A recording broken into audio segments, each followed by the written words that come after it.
masa K3, selamat datang di podcast Bilik K3, bincang lingkup K3 bersama alumni yang super keren dari berbagai sektor. Di episode kelima kali ini, Bilik K3 akan membawakan tema Safety Behind the Pipeline, Navigating Workplace Safety in Energy and Petrochemical Companies. Perkenalkan, aku Zahra Tunisa dari S1 Regular K3 2021 yang akan memandu jalannya podcast hari ini bersama dengan teman aku. Halo semuanya, perkenalkan aku Ranti Fitri Agustina dari S1 Reguler K3 2021. Nah, di episode kelima kali ini, kita akan ulik-ulik nih mengenai sektor oil and gas yang menarik banget. Langsung aja kali ya, kita sambut narasumber kita pada hari ini. Selamat pagi Kak Dia, gimana nih Kak kabarnya hari ini? Boleh banget sambil memperkenalkan diri ya Kak? Halo, selamat pagi semuanya teman-teman K3. Terima kasih udah undang aku sebelumnya. Perkenalkan, aku Dia, alumni S1 K3 UI 2016. Dan sekarang aku bekerja di industri energi, khususnya di oil and gas downstream. Itu nama perusahaannya PT Shell, dan aku bekerja sebagai HSSE engineer. Salam kenal. Salam kenal juga ya Kak Dia, terima kasih juga udah menerima invitation dari kita.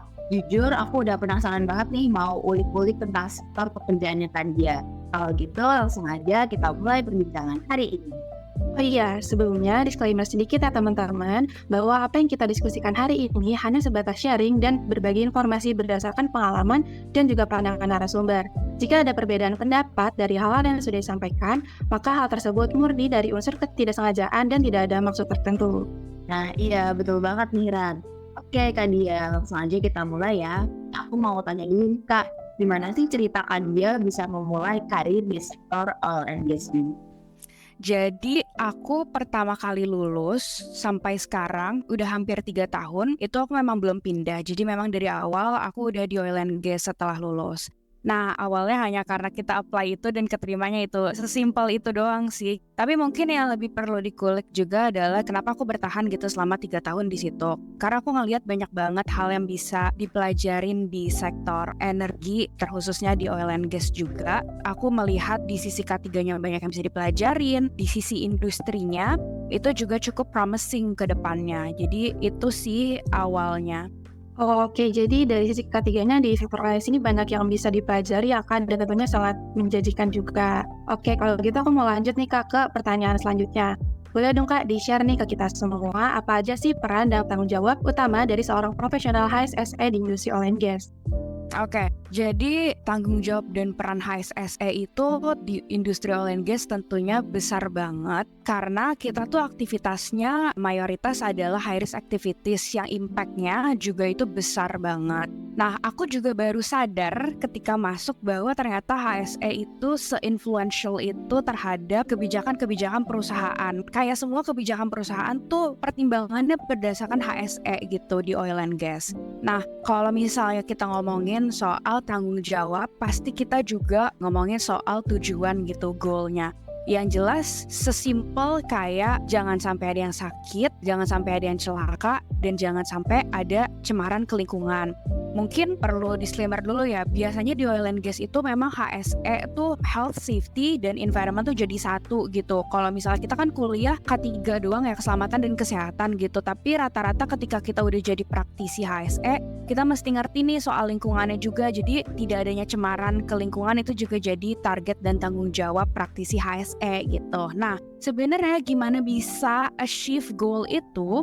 Yaitu kita bikin sistem manajemen K3 yang baik, mulai dari perumusannya, menjalankannya, terus reviewnya juga. Dan di sistem ini mungkin kayak yang kita udah pelajarin juga ya, secara garis besar tuh ada kesehatan, keselamatan, sama lingkungan.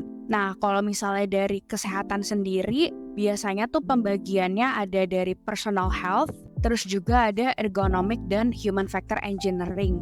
Contohnya gimana nih, kalau misalnya personal health, misalnya kita ngelola kelelahan kerjanya, fitness to work-nya, apakah dia punya penyakit bawaan gitu. Dan pelajaran-pelajaran di K3 UI menurut aku benar-benar membantu banget sih gitu. Terus kalau ergonomic dan human engineering sendiri itu kayak misalnya seberapa ergonomis tempat kerjanya, sesimpel kayak jarak tangga aja itu diukur tuh sedetail itu. Jarak kita pekerja dengan tangga, jarak kita dengan monitor, jarak kita dengan valve pipa gitu kali ya. Terus selanjutnya yang kedua soal keselamatan. Keselamatan sendiri kalau di oil and gas juga dibagi jadi dua, ada personal safety, ada juga proses safety yang mana itu penting banget nih. Jadi kalau misalnya personal safety tuh lebih kayak pekerjaan apakah dia pakai APD untuk pekerjaan hot work, untuk pekerjaan electrical, untuk pekerjaan confined space gitu.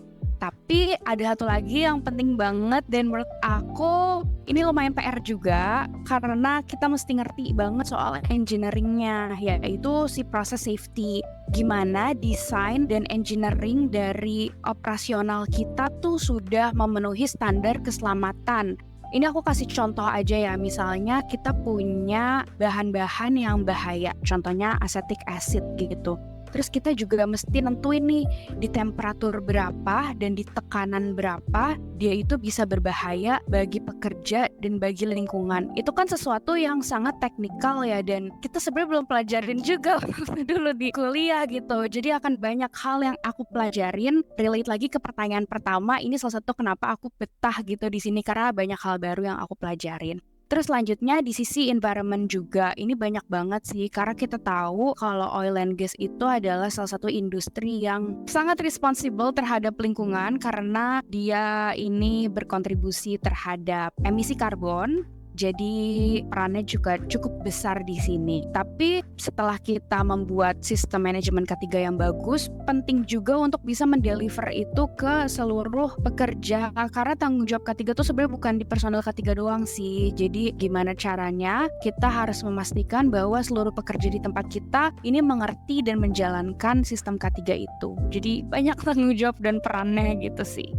Nah, jadi sebagai orang K3 kita tuh pegang tanggung jawab yang besar ya Kak, dengan kita memanage risiko, memperhatikan keselamatan, kesehatan, dan lingkungan biar nggak ada kejadian sakit, kecelakaan, dan pencemaran lingkungan. Selanjutnya mungkin aku mau tanya nih Kak terkait gimana sih Kak Dia melihat masa depan HSSE di industri oil and gas khususnya dalam menghadapi perubahan lingkungan.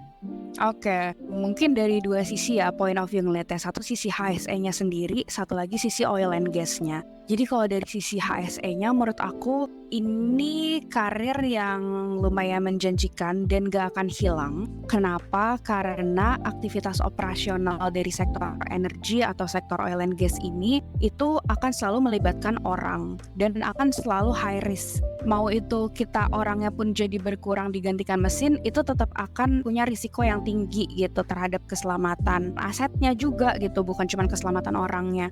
Nah, jadi menurut aku HSE itu akan tetap sangat diperlukan di industri, bukan cuma dari safety aja, tapi juga dari kesehatannya. Terus kemudian dari sisi oil and gas-nya nih, mungkin kita tahu juga ya bahwa banyak perusahaan yang udah mulai transisi energi menjadi energi terbarukan karena memang adanya tekanan juga dari global bahwa kita kan harus achieve net zero emission di tahun 2050 gitu. Jadi oil and gas ini kan sebenarnya energi yang tidak terbarukan. Makanya banyak perusahaan yang mulai bertransisi menjadi perusahaan energi terintegrasi. Jadi mereka nggak cuman provide produk-produk oil and gas dan petrochemical aja, tapi juga provide energi-energi terbarukan. Nah, menurut aku dengan adanya transisi energi ini, oil and gas tuh sebenarnya tetap akan ada.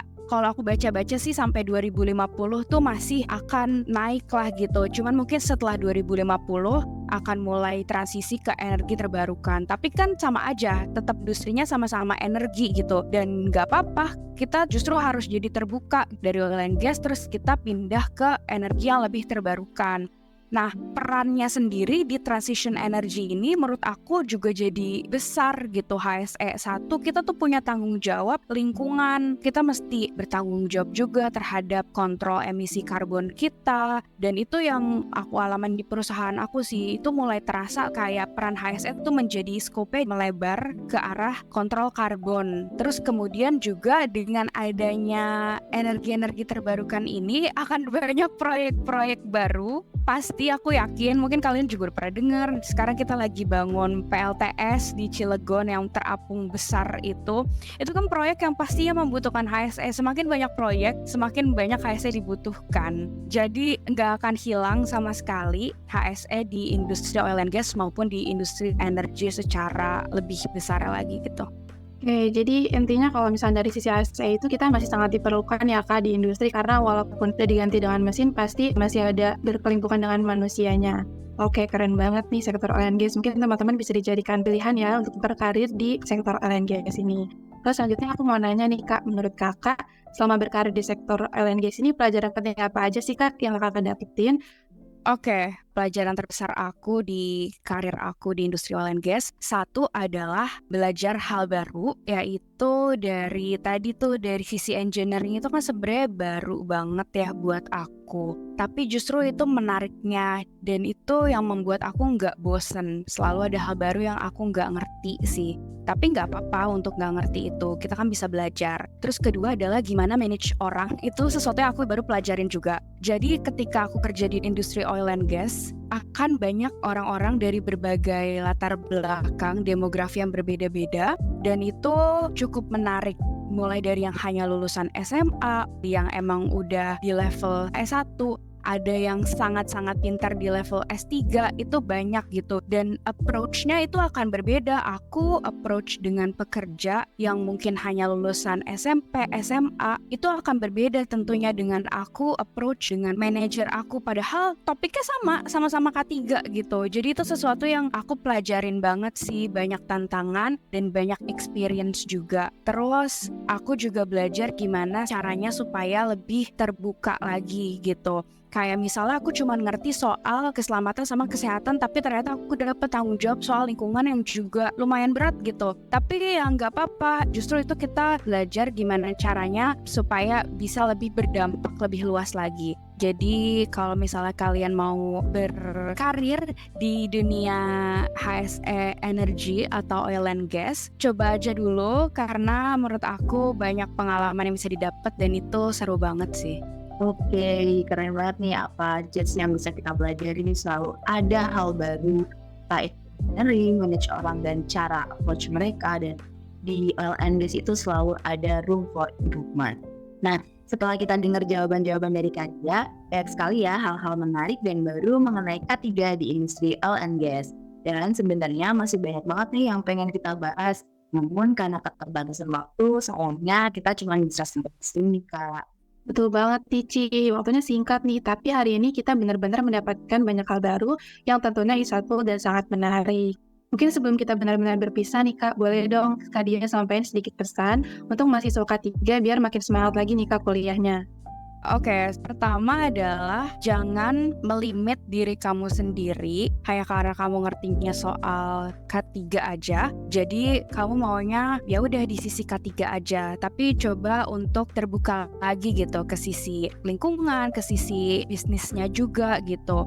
Kedua adalah kuliah itu tentunya juga penting banget sebagai fondasi kalian di tempat kerja. Tapi jangan lupa untuk have fun juga, nggak usah terlalu dipusingin banget karena sejujurnya bekal dari masa kuliah tuh sedikit banget. Mungkin hanya 10%-nya dari nanti pengalaman kalian di tempat kerja. Sisanya 90%-nya itu benar-benar learning by doing dan by asking juga gitu. Jangan malu bertanya ke tim kalian dan sejalannya kalian akan beradaptasi dan ngerti.